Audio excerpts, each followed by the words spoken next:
अप्रैल 14 में रशिया की बहुत ही इंपॉर्टेंट वारशिप मॉस्कोवा को यूक्रेन ने अपनी 2 नेपच्यून मिसाइल के द्वारा पूरी तरह से जला दिया, जो कि कुछ ही समय बाद ब्लैक सी में डूब गई थी। इसके रेस्पॉन्स में रशिया स्टेट चैनल डिक्लेयर किया कि वर्ल्ड वॉर 3 शुरू हो चुकी है। इसे सुनकर सारा वर्ल्ड शॉक्ड है, क्योंकि ये न्यूज़ कोई प्राइवेट चैनल नहीं बोल रहा है, बल्कि खुद Russian government state channel declare कर रहा है। तब से रशिया यूक्रेन के मैरियापोल, लुइव और खार्किव में बहुत ही बम्बार्डमेंट कर रहा है। तो इसका मतलब क्या वर्ल्ड वॉर 3 होगा? तो वर्ल्ड वॉर 3 होगा या नहीं, ये जानने से पहले चलो जानते हैं रशिया और यूक्रेन आपस में क्यों लड़ रहे हैं। उसके पीछे का रियल रीजन्स थोड़ा समझते हैं। पहले तो बता दें कि यूक्रेन सोवियत यूनियन का एक पार्ट था, लेकिन 1991 में सोवियत यूनियन के प्रेसिडेंट मिखाइल गोर्बाचेव का मल्टी पार्टी इलेक्शन करने के चक्कर में सोवियत यूनियन डिवाइड हुआ और उसी से यूक्रेन एक इंडिपेंडेंट देश के रूप में पैदा हुआ था।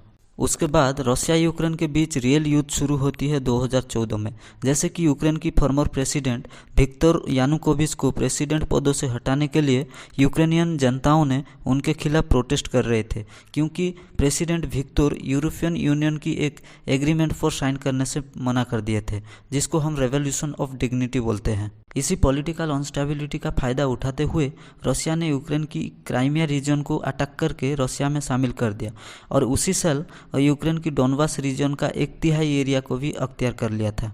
तब से 2 कंट्री के बीच विवाद बहुत ही बढ़ गई है। ये तो था पहला रीजन। दूसरा रीजन है नेटो।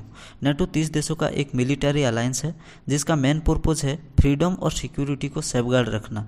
मतलब रशिया या कोई भी देश नेटो कंट्रीज के खिलाफ जाएगा तो उसे काउंटर करना है, यानी कि उसे रोकना है। इस नेटो में ज्वाइन करने के लिए यूक्रेन ने चाहता था, लेकिन रशिया इसके अगेंस्ट में था, क्योंकि वो नहीं चाहता है कि यूक्रेन नेटो ज्वाइन करे और ईस्टर्न यूरोप यानी कि रशिया के नेबरिंग कंट्रीज़ में नेटो का इन्फ्लुएंस बढ़े, जो कि रशिया की सिक्योरिटी के लिए एक थ्रेट है।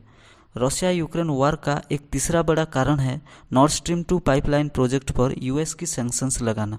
जी हाँ, नॉर्थ स्ट्रीम 2 पाइपलाइन एक 12 से 30 किलोमीटर की पाइपलाइन है, जो कि रशिया के उस्तलुगा से जर्मनी के ग्रेफ्सवाल्ड को जोड़ता है, जिसके जरिए रशिया से यूरोप को ऑयल या नेचुरल गैस एक्सपोर्ट किए जाने वाले हैं। अमेरिका नहीं चाहता है कि इस वजह से यूरोप में रशिया की ऑयल डिपेंडेंस बढ़े और अमेरिका का ऑयल एक्सपोर्ट यूरोप में कमे। तो आप बोलोगे यहाँ यूक्रेन रशिया के साथ क्या लेना देना है।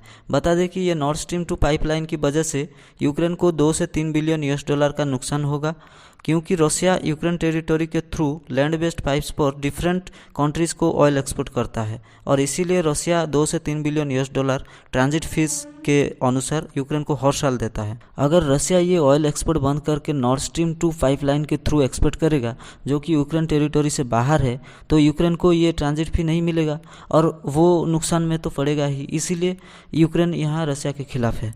बट ये तो रशिया की मर्जी की बात है, वो जहाँ चाहे वहाँ एक्सपोर्ट करेगा। ये सब थे रशिया यूक्रेन वॉर के सबसे बड़े कारण। अब सवाल उठता है, क्या वर्ल्ड वॉर 3 होगा? देखिए, पहली बात तो वर्ल्ड वॉर कोई छोटी चीज़ नहीं है। अगर हुआ भी तो बहुत ही नुकसान होने वाला है। जैसे कि फर्स्ट वर्ल्ड वॉर में 20 मिलियन लोगों की जान गई थी और 21 मिलियन लोगों ने इंजर्ड हुए थे, और सेकंड वर्ल्ड वॉर में तो डायरेक्टली या इनडायरेक्टली 80 मिलियन से भी ज़्यादा लोगों की मौत हुई थी। इस पर्सपेक्टिव से तो वर्ल्ड वॉर 3 नहीं होना चाहिए। वर्ल्ड वॉर 3 होने का चांस तब बढ़ेगा जब रशिया कोई नेटो कंट्री के ऊपर हमला करेगा। बट यहाँ तो यूएस और नेटो कंट्रीज़ यूक्रेन को वेपन्स प्रोवाइड कर रहे हैं। इसका मतलब तो यूएस और नेटो कंट्रीज़ रशिया के साथ ऑलरेडी इंटरफेयर कर रहे हैं, जिसके खिलाफ पुतिन ने वार्निंग भी दी है। इस हिसाब में तो वर्ल्ड वॉर 3 शुरू हो चुका है। तो जो कुछ भी हमने डिस्कस किए हैं उसके आधार पर मेरे को लगता है कि वर्ल्ड वॉर होने का 50% चांस है। आपको क्या लगता है कमेंट सेक्शन में बताइए, और वीडियो इन्फॉर्मेटिव लगा तो चैनल को सब्सक्राइब कीजिए, लाइक कीजिए वीडियो को। मिलते हैं नेक्स्ट वीडियो में। धन्यवाद।